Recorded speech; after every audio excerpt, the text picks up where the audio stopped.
waxaa madasha kulamada ee maxkamadda guud ka qabsoomay kulan lagu qiimeynaya warbixinta waxqabadkii 9 bilood ee la soo dhaafay. qiimeyntan uu shirgudoominayay gudoomiyaha maxkamadda guud mudane cali baaruud ayna ka soo qayb galeen gudiyada golaha baarlamaanka ee dhanka sharciyada ayaa waxaa lagu eegayay warbixinta waxqabadka 9 bilood ee la soo dhaafay ee dhinaca sharciyada adeeg bixinta iyo waxyaabihii u qabsoomay maxkamadda guud ee dowlad deegaanka Soomaalida. kulankani qiimeynta ah ayaa waxay soo bandhigeen warbixintii waxqabadkii 9 bilood iyo waxyaabihii u qabsoomay maxkamadda guud. intaasi kadib ayaa waxay xubnahani soo kormeereen goobaha adeeg bixinta ee maxkamadda gobolka Faafan iyo maxkamadda maamulka magaalada Jigjiga, halkaasoo la yeesheen kulamo isugu jiray qiimeyn iyo kormeer lagu soo kormeerayo shaqooyinka iyo hanaanka u socdaan. gabagabadiina waxaa nooga warbixiyey ujeedada kormeer dhageysiga warbixinta waxqabadka 9 bilood xildhibaan Axmed Aar Cabdullaahi.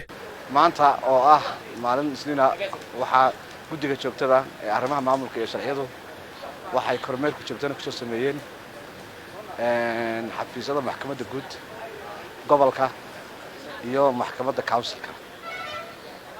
ujeedada kormeerkan wuxuu qayb ka yahay rubuca saddexaad oo ah shaqooyinka u yaala guddiyada joogtada kaas oo ah in si joogta loo kormeero xafiisyadaas si loo ogaado adeeg bixintooda iyo xaaladaha ay ku sugan yihiin.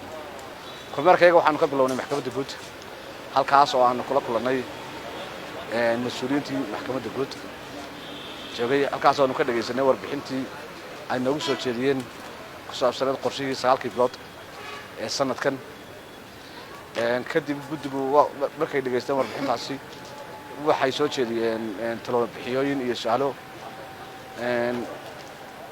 kadib waxaanu ka soo baxnay maxkamadda guud waxaanu u soo hayaanay dhinacaas iyo maxkamadda gobolka si aanu soo qiimeeyno bal geedi socodka shaqada iyo adeeg bixinta maxkamadda gobolka guud ahaan. markaad eegto horta maxkamadda guud ee hore bilicdeeda iyo qaabkeeda iyo qaabka ku shaqeynaysa wuxuu ahaa maxkamad aad loo casriyeeyay, nidaam aad wanaagsan oo ay ku shaqeynaysay.